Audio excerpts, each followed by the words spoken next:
Good morning दोस्तों। हमारा 19 सितंबर 2021 में जीआईसी का एग्ज़ाम है। राजनीति शास्त्र का हम 2012 में जो एग्ज़ाम हुआ उसका ये पेपर है जो यूपी पीसीएस द्वारा लिया गया था। इसके अंदर 120 क्वेश्चन होंगे, ठीक है। तो ये केवल और केवल मैं राजनीति शास्त्र पॉल साइंस के क्वेश्चन ही आपके साथ डिस्कस करने वाला हूँ। तो होता क्या है, प्रैक्टिस करने से जो पिछले साल के हमें अंदाज़ा लगता है कि किस तरह के क्वेश्चन पूछे जा रहे हैं और क्या ट्रेंड है, तो उससे हमारी तैयारी बेहतर होती है। और कुछ क्वेश्चन क्या होते हैं 10, 12, 15 क्वेश्चन रिपीट होते हैं, ऐसा मैंने देखा है। जो यूपी में कोई भी एग्ज़ाम है, कोई भी इस तरह के एग्ज़ाम्स होते हैं, तो ठीक है। तो हम डिस्कस करेंगे। देखो, पहला क्वेश्चन हमारे पास है कि उत्पत्ति की दृष्टि से कौन सा सामाजिक विज्ञान राजनीति विज्ञान से पूर्व का है। तो आप जानते हैं दर्शन शास्त्र है वो सबसे पहला है, ठीक है।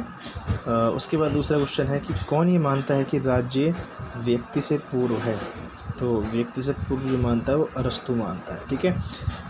उसकी मान्यता ये है कि जो व्यक्ति होता है वो क्या होता है कि वो राज्य के बाद में आता है, ठीक है। यानी कि राज्य पहले आता है, यानी कि वो मानव को राज्य की तुलना करता है। जिस तरह से शरीर होता है और उसके अंग होते हैं शरीर के, तो अगर हम अंग को शरीर से अलग कर देंगे तो वो बिल्कुल बेकार है। यानी कि पहले शरीर है, उसके बाद अंग का काम होता है, ठीक है। उसकी तो ये है। और एक स्टेटमेंट और आता है प्लेटो का कि व्यक्ति जो है वो राज्य का ही व्यक्ति का वृहत रूप जो है वो राज्य है। इस तरह से जो आएगा वो हमारा प्लेटो का। तीसरे क्वेश्चन है, किसने कहा राज्य का आधार शक्ति नहीं इच्छा है। तो बहुत ही फेमस कोटेशन है ये, टी.एच. ग्रीन साहब का है, ठीक है। तो उन्होंने कहा है कि जो राज्य का आधार है वो शक्ति ना होकर के इच्छा है। तो ये आप कुछ वर्डिंग याद रखें जिससे कि आपको याद है। वैसे तो बहुत फेमस है, अगर आप तैयारी करते हो तो आपको पता होगा। नेक्स्ट क्वेश्चन की तरफ चलते हैं कि अगला क्वेश्चन हमारे पास है, आधुनिक राज्य के विकास के लिए कौन सा तत्व उत्तरदायी है। तो देखते ही राष्ट्रीय चेतना का विकास सबसे महत्वपूर्ण है। राष्ट्रीय चेतना सबसे महत्वपूर्ण भूमिका निभाती है। क्लियर। नेक्स्ट क्वेश्चन की तरफ चलते हैं, राज्य सरकार के संसाधनों के संगठित एक व्यक्ति है जो कानून का निर्माण और क्रियान्वयन करता है। ये किसके द्वारा कहा गया? ए.वी. डाइसी। तो देखो कुछ वर्डिंग इसमें है, कुछ शब्द आपको लेने हैं। डाइसी ने राज्य के संसाधनों से युक्त लोगों का एक ऐसा संगठन माना है जिसे कानून निर्माण और क्रियान्वयन का एकमात्र अधिकार है, ठीक है। राज्य को क्या मानता है कि कानून बनाना और उसको लागू करने वाला मानता है ए.वी. डाइसी। क्लियर। तो ये स्टेटमेंट आप देख लीजिए, राज्य सरकार के संसाधनों से संगठित एक व्यक्ति है जो कानून का निर्माण करता है और क्रियान्वयन के एक व्यक्ति माना है इन्होंने, और जो राज्य का के जो नियम बनाता है और उनको लागू करने का काम भी करता है ए.वी. डाइसी। ए.वी. डाइसी के बारे में काफ़ी कुछ जानना चाहिए आपको, और क्योंकि ये बहुत ही महत्वपूर्ण विचारक हैं। उसके बाद नेक्स्ट है कि यह किसने कहा कि आधुनिक राज्य का मुख्य पक्ष उसकी भूमि, शारीरिक हिंसा के संसाधनों पर एकाधिकार और उसकी वैधता है। तो ये कहा है हमारे किसने? मैक्स वेबर ने, ठीक है। तो आपको पता है कि ये जर्मनी के हैं और जर्मनी के सामाजिक वैज्ञानिक हैं, ठीक है। और इन्होंने ये अवधारणा प्रस्तुत की थी और ये स्टेटमेंट इनका है। स्टेटमेंट एक बार और देख लीजिए, ये देखो। नेक्स्ट क्वेश्चन पे चलते हैं। लॉक ने सामाजिक समझौते के सिद्धांत का उपयोग क्यों किया है? तो यहाँ पे उदार लोकतांत्रिक राज्य को न्याय संगत ठहराने के लिए, यानी कि आप जानते हैं कि जो उदार लोकतंत्र के जो फाउंडर हैं वो लॉक को माना जाता है, ठीक है। तो यहाँ पे यानी कि वो ट्रस्ट मानता है, किसको? राज्य को क्या मानता है? ट्रस्ट मानता है, और अगर वो ट्रस्ट सही से काम नहीं करते तो उनको हटाने का अधिकार देता है। क्लियर। उसके बाद रूसो की सामान्य इच्छा का मतलब क्या है? तो देखो, उत्कृष्ट सार्वभौमिक इच्छा किसी एक व्यक्ति की भी हो सकती है या जिसका उद्देश्य समुदाय का सामान्य हित हो।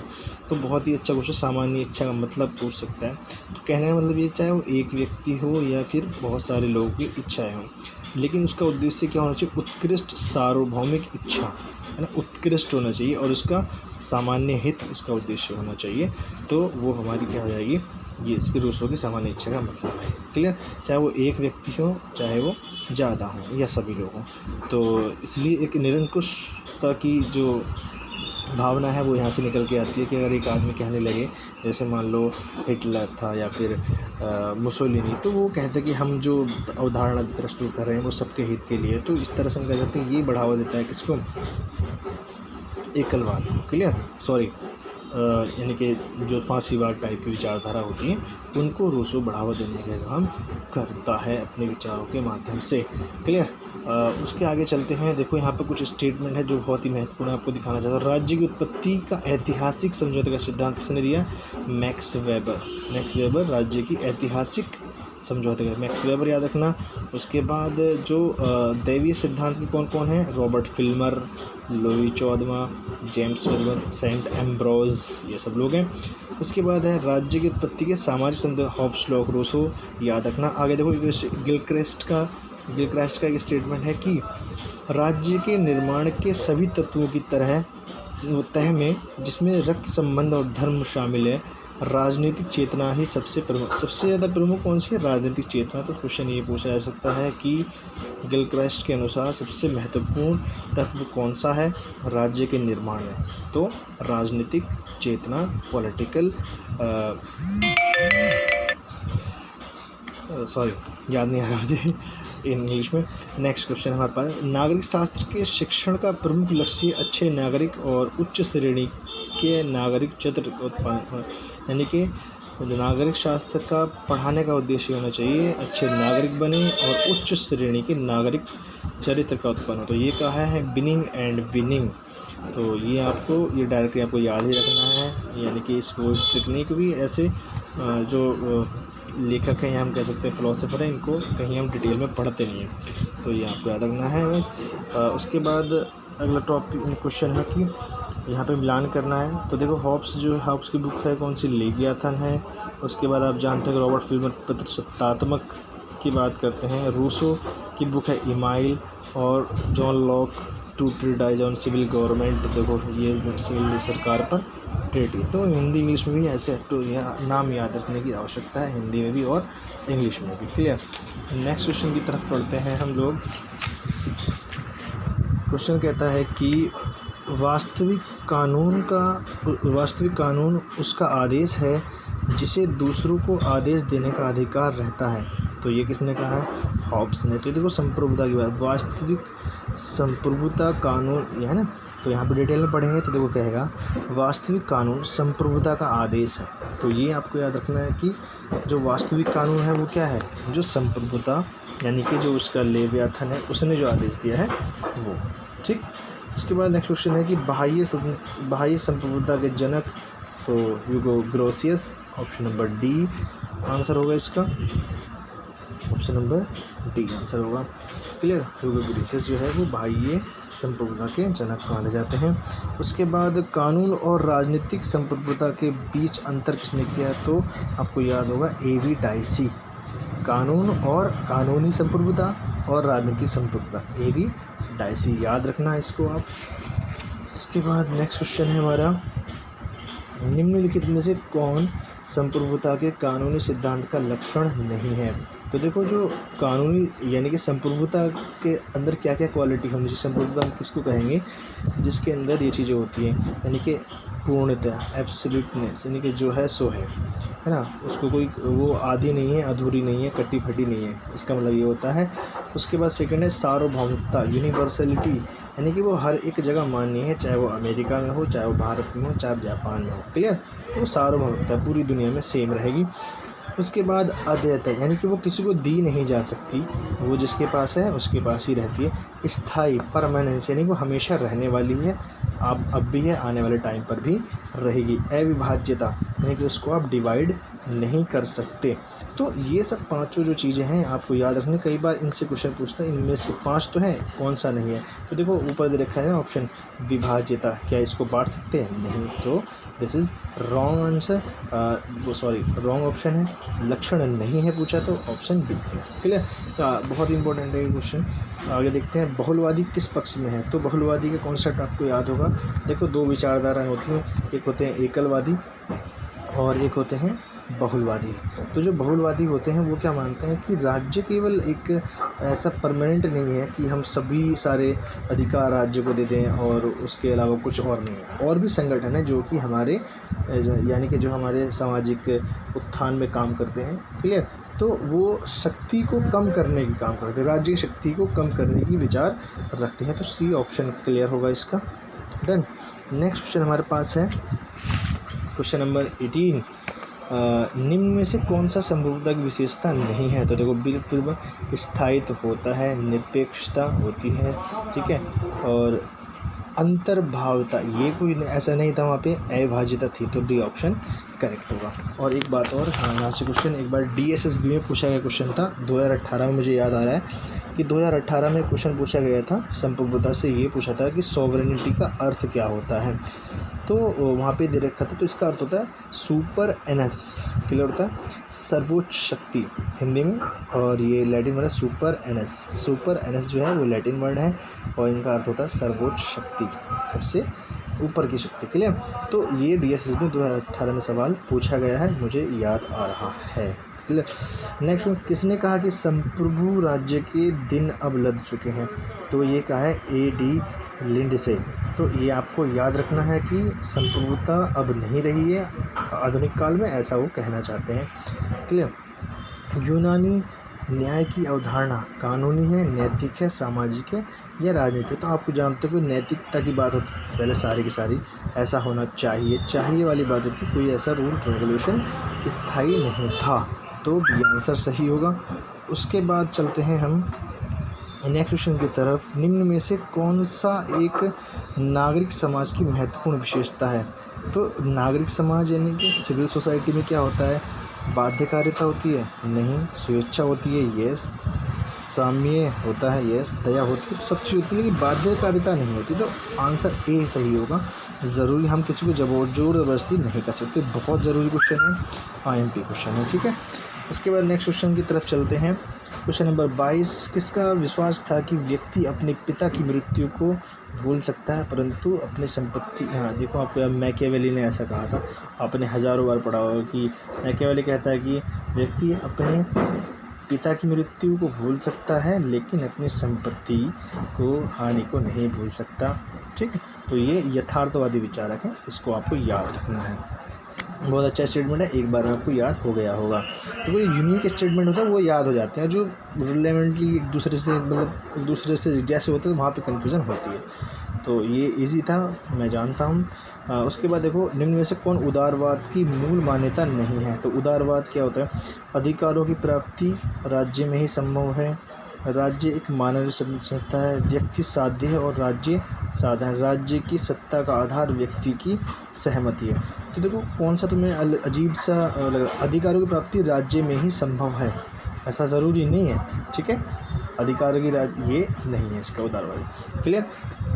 उसके बाद नेक्स्ट क्वेश्चन हमारे पास कि उदारवाद का तत्व नहीं है। तो समाज का समाजवादी ढांचा, स्वतंत्र बाजार व्यवस्था। तो उदारवाद का तत्व नहीं है समाज का समाजवादी ढांचा, तो ये उदारवाद का कॉन्सेप्ट नहीं है। देखो क्या होता है, उदारवाद में स्वतंत्रता होती है, मुक्त व्यापार और स्वतंत्र बाजार अर्थव्यवस्था पर वो ज़्यादा फोकस करते हैं। लेकिन देखो उदारवाद में अब जो आ रहा है ना, तो ये थोड़े समाज का समाज ढांचा भी शामिल होना शुरू हुआ है। लेकिन इन तीनों ऑप्शन की अपेक्षा हम पहले को प्रायोरिटी देंगे, लेकिन बिल्कुल क्लियर करना नहीं, हम इसको ए पॉइंट को भी शामिल कर सकते हैं।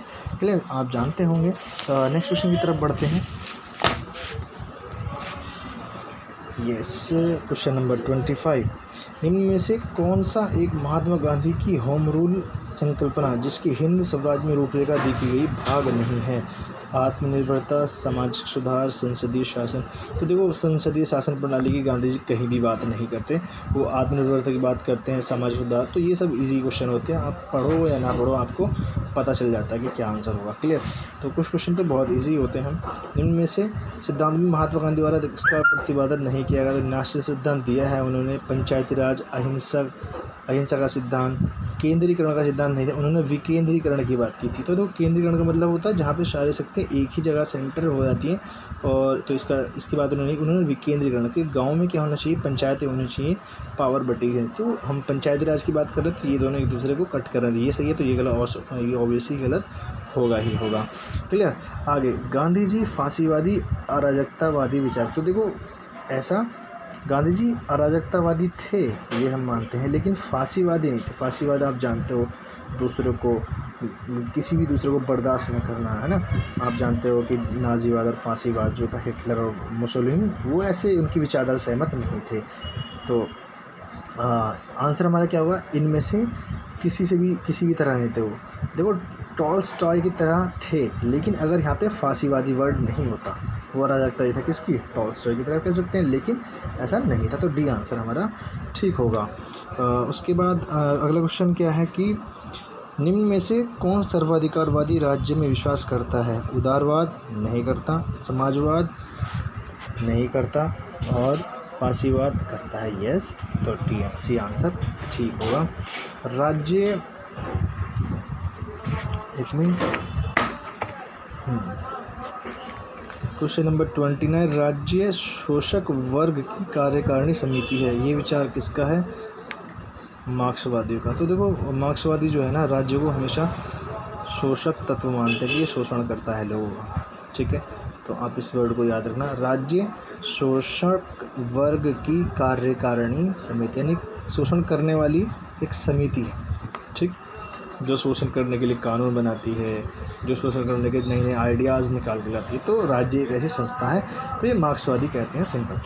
उसके बाद चलते हैं क्वेश्चन नंबर 30, निम्न में से क्या मार्क्सवाद से संबंधित नहीं रखता? तो अतिरिक्त मूल्य एक सिद्धांत दिया है उन्होंने, इतिहास की भौतिकवादी अवधारणा दी है, वर्ग संघ, हस्तक्षेप की बात नहीं की थी। ठीक है, तो उनके सब सिद्धांत है, इतिहास की भौतिकवादी अवधारणा, वर्ग संघर्ष, अतिरिक्त मूल्य। ठीक, तो सी आंसर ठीक होगा। उसके बाद चलते हैं हम नेक्स्ट क्वेश्चन की तरफ। विकासवादी समाजवाद का मुख्य प्रवर्तक कौन है? तो एडवर्ड बर्नस्टीन। तो देखो, समाजवाद के बहुत सारे रूप हैं, ठीक है, 5-6 रूप पढ़ते हैं उसमें। ठीक, कुछ कल्पनावादी समाजवादी, मार्क्सवादी समाजवाद, विकासवादी समाजवाद, लोकतांत्रिक समाजवाद। ठीक, तो आपको ये थोड़ा सा एक बार देख लेना चाहिए कौन से समाजवाद के प्रवर्तक कौन है, ये कभी भी मिलाने के लिए पूछ। तो यहाँ पे विकासवादी समाजवाद के प्रवर्तक कौन है? Edward Bernstein. तो एक इनकी बुक है, वो काफ़ी पूछी जाती है, मुझे याद रहा कुछ पूछा था उसमें से कभी। यस, हाँ, एवोल्यूशनरी सोशलिज्म। तो देखो, एवोल्यूशन का मतलब हो गया विकासात्मक, सोशलिज्म मतलब समाजवाद। तो बुक भी ऐसे ही है, सेम वही बुक है जो कि क्वेश्चन में बता रखा है। और क्या क्या कहते हैं इसको, जिसे हम फेबियनवाद भी बोलते हैं, समष्टिवादी भी बोलते हैं, राज्य समाजवादी और हाँ, तो ये सब बोला जाता है विकासवादी समाजवाद को, फेबियनवाद। ठीक है, नेक्स्ट समाजवाद का समाजवाद एक टोप के समान है, टोपी के समान जिसकी आकृति बिगड़ गई है और उसे प्रत्येक व्यक्ति इसे पहन सकता है। तो वो बहुत ही फेमस है एक कोट, और ये CEM जोड़, ये मुझे रटा हुआ है, तो ये आपको याद रखना, ये जोड़ साहब का है कि समाजवाद एक टोपी के समान है, किसी की सिर पर वो फिट आ जाती है, यानी कि उसका रूप चेंज होता रहता है, कहने का मतलब ये है। एक और है ये विचार है, उसने कहा कि समाजवाद एक ग्रेड के समान है जो कि समय समय पर रंग बदलता रहता है। तो वो स्टेटमेंट आपको याद रखना है, और ये भी। ठीक है, तो बहुत अच्छा क्वेश्चन है ये, इस तरह वो याद हो जाएगा आपको। देखो, यहाँ पर दे रखा है, मैं जो आपको बता रहा था कि समाजवाद परिस्थितियों के अनुसार रंग बदलने वाला गिरगिट का। तो देखो, रैमजी म्योर बहुत अच्छी स्टेटमेंट देते हैं, रैमजी म्योर बहुत अच्छा विचारक है। ये जो भी स्टेटमेंट देता है वो काफ़ी ख़ास होती है, मतलब यूनिक होती है, क्लियर, मिलूजुली नहीं होती। तो यहाँ पर देखो, समाजवाद जोर देता है किस पर? राजनीतिक स्वतंत्रता पर, व्यक्तिगत संपत्ति के अधिकारों पर, न्यायपालिका, आर्थिक समानता। तो हम कह सकते हैं आर्थिक समानता पर समाजवाद जोर देता है। इसका बेसिक प्रिंसिपल यही, डी आंसर ठीक होगा। इसके बाद चलते हैं नेक्स्ट क्वेश्चन की तरफ। निम्न में से कौन एक समाजवाद की विशेषता है? तो सी आंसर ठीक होगा, सार्वजनिक नियंत्रण और स्वामित्व। सार्वजनिक मतलब सरकार का नियंत्रण। नेक्स्ट क्वेश्चन की तरफ चलते हैं कि निम्न में से किस एक सिद्धांतवादी ने कहा, मैं समस्त मानव जाति की एक सामान्य प्रवृत्ति, एक के बाद दूसरी शक्ति प्राप्त करने की शाश्वत और अनवरत अभिलाषा को प्रस्तुत करता हूं, जो केवल मृत्यु के साथ ही समाप्त होती है। बहुत ही शानदार स्टेटमेंट है। और ये किसने कहा होगा? देखो हॉब्स है, लोको और रूसो इसके अंदर होगा। तो आप जानते हो एक ही बंदा इस तरह का है, वो है हॉब्स। तो ठीक है, यानी कि वो बात करता है कि आदमी जो है वो क्या होता है, हमेशा शक्ति प्राप्त करने के चक्कर में लगा रहता है, और ये भावना तभी समाप्त होती है जब वो भगवान को प्यारा होता है, उससे पहले समाप्त नहीं होती। तो ये हमारे हॉब्स साहब हैं जो कि लेवियथन बुक देते हैं। उसके बाद राजनीतिक संस्कृति का अभिप्राय क्या है? तो सी ऑप्शन, राजनीतिक मूल्य, विश्वास और दृष्टि। देखो एक मैं अपना अनुभव बताता हूँ। कभी कभी क्या होता है कि ऑप्शन बहुत ही ऐसे आते हैं कि आपको कुछ भी समझ नहीं आ रहा है, तो आप ये देखो कि सबसे ज़्यादा लेंथी ऑप्शन कौन सा है। ठीक है, सब छोटे छोटे एक, तो वो ज़्यादातर आंसर होने के मैं कहता हूँ 90% चांस होते हैं, अगर आपको समझ नहीं आ रहा और वो ऑप्शन बहुत बड़ा है। तो ये मेरा अनुभव है, और ज़्यादातर 90% मैं कह रहा हूँ श्योरिटी होती है कि वो आंसर ठीक होता है। ठीक, तो जैसे यहाँ पर देख लो आप, अगर आपको यही बात समझ नहीं है, लेकिन बहुत ईजी है। राज्य संस्कृति का मतलब क्या होता है? मूल्य, विश्वास, दृष्टि, ओढ़ना, बिछाना, खाना पीना, सब चीज़ जो होती है विश्वास, वो सब किसके संस्कृति के अंदर आता है। तो ये इसके बाद नेक्स्ट क्वेश्चन हमारी तरफ है कि निम्न में से किसने सकारात्मक स्वतंत्रता का प्रतिपादन किया है? तो सकारात्मक स्वतंत्रता का प्रतिपादन टी.एच. ग्रीन। इसकी थोड़ी डिटेल पढ़ लेते हैं कि क्या कहते हैं। टी.एच. ग्रीन ने स्वतंत्रता की परिभाषा दी, करने योग्य कार्य और भोगने योग्य वस्तु जो करने और भोगने योग्य हो। इस प्रकार की स्वतंत्रता को शास्त्रीय परिभाषा, बंधनों का अभाव के स्थान पर ग्रीन ने स्वतंत्रता के स्वरूप को गुणात्मक मानते हुए उसके सकारात्मक प्रकृति को महत्वपूर्ण माना है। ठीक है, तो ये टी.एच. है, टी.एच. ग्रीन सकारात्मक स्वतंत्रता के प्रतिपादक हैं, यानी कि जो काम करने लायक है और जो चीज़ यूज़ करने लायक है तो वो करना ठीक है, और जो दूसरे को नुकसान देती है, अपने को नुकसान देती है, तो वो ठीक नहीं है। क्लियर? ये किसने कहा कि आर्थिक समानता के बिना राजनीतिक स्वतंत्रता एक मिथक है? तो ये आप देखो, ये किसने कहा है? जे.एस. मिल, टी.एच. ग्रीन, जे.डी.एच. कॉल और जे.एच. लास्की।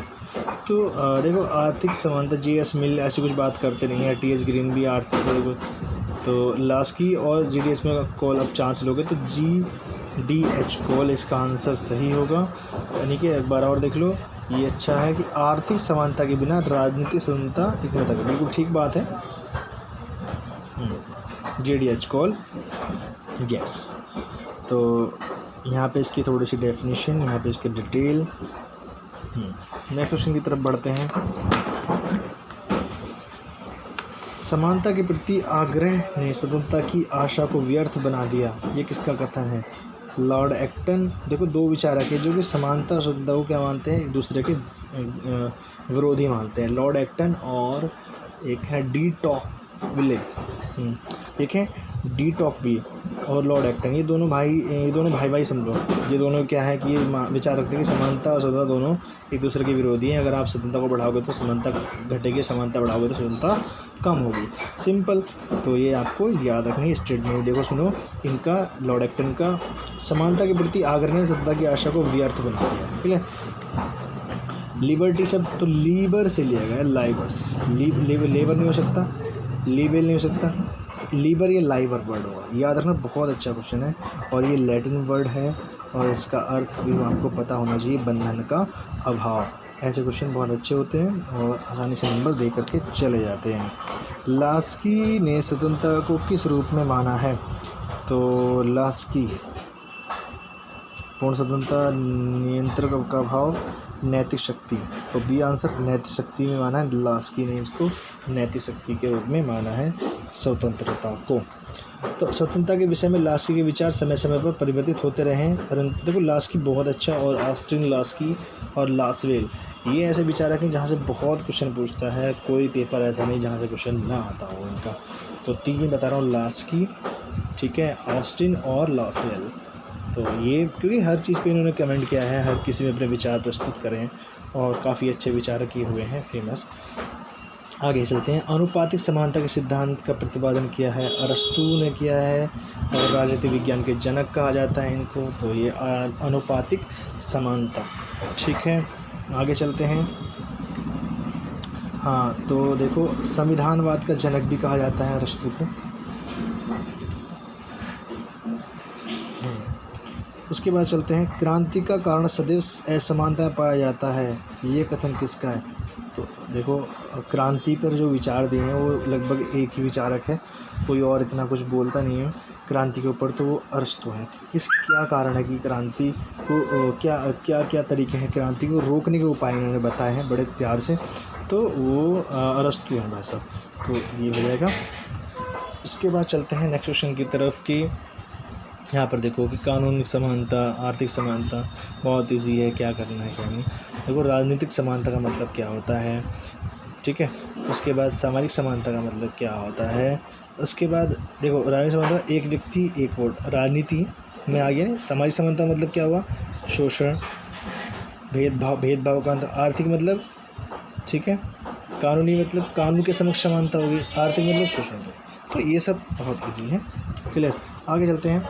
45 क्वेश्चन है। अधिकार सामाजिक जीवन की वे परिस्थितियां हैं जिनके अभाव में सामान्यतः कोई भी व्यक्ति अपना सर्वोच्च विकास नहीं कर सकता। बिल्कुल स्टेटमेंट बहुत अच्छी है, और ये लास्की, ऐसे लास्की ही कह सकता है भाई। मैं कह रहा हूँ ना कि लास्की बहुत अच्छा विचारक है, ऑस्टिन बहुत अच्छा विचारक है, और लासवेल। तीनों की स्टेटमेंट पढ़ोगे तो ऐसा लगेगा कि हाँ ये बहुत ही करेक्ट मतलब बातें बोल रहे हैं और बहुत ही शानदार बात बोल रहे हैं। तो देखो जैसे कि अधिकार सामाजिक जीवन की वे परिस्थितियाँ जिनके अभाव में सामान्यतः कोई व्यक्ति अपना विकास नहीं, देखो बहुत जोर नहीं, वो कह रहा है कि इनके अभाव में सामान्यतः, है ना, ऐसा हो सकता है कि विकास ना कर, लेकिन हो भी सकता है कि कर भी ले। तो बहुत अच्छा स्टेटमेंट है, और ये कौन कह सकता है, लास्की कह सकता है बस। उसके बाद चलते हैं। अधिकार इसलिए लागू किए जाते हैं क्योंकि वे अधिकार हैं, वे अधिकार इसलिए नहीं कि उसे लागू किया जाता है, ये कथन किसका है? ये अधिकार हो गए नैसर्गिक, तो नैसर्गिक मतलब नेचुरल अधिकार। तो ये अधिकार हैं इसलिए लागू किए जाते हैं, और अधिकार हैं इसलिए लागू किए जाते हैं, इस तरह के स्टेटमेंट है। अधिकारों के कानूनी सिद्धांत की वकालत करने का श्रेय किसको जाता है? तो ऑस्टिन। देखो कानून से रिलेटेड ऑस्टिन, एवी डाइसी, ठीक है, ये लोग हैं ना, तो ये कानून की बात करते हैं ज़्यादातर। तो अधिकारों के कानूनी सिद्धांत की वकालत कौन करता है? ऑस्टिन करते हैं। उसके बाद चलेंगे। निम्न में से कौन अध्यक्षात्मक शासन व्यवस्था की एक विशेषता नहीं है? तो देखो अध्यक्षात्मक जो अमेरिका में चलती है, क्या विशेषता नहीं है उसमें? दोहरी कार्यपालिका होती नहीं भाई, कार्यपालिका वहाँ पे तो शक्ति का पृथक्करण बहुत ज़बरदस्त है। तो ये हमारा ए ऑप्शन बिल्कुल ठीक हो जाएगा। उसके बाद चलते 49 क्वेश्चन। शक्तियों के पृथक्करण के सिद्धांत के प्रवर्तक कौन है? तो देखो मॉन्टेस्क्यू। मॉन्टेस्क्यू जो है वो शक्ति के पृथक्करण के सिद्धांतकार हैं, ठीक।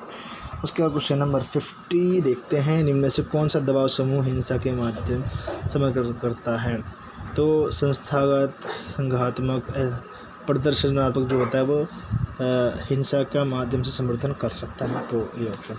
देखो बहुत ज़्यादा लंबी वीडियो जाएगी, इसलिए मैं 50 क्वेश्चन ले लेता हूँ, और अगर आपने कहा तो मैं एक और वीडियो और बनाऊँगा, और इस तरह से हम डेली कर सकते हैं, ठीक है। Thank you.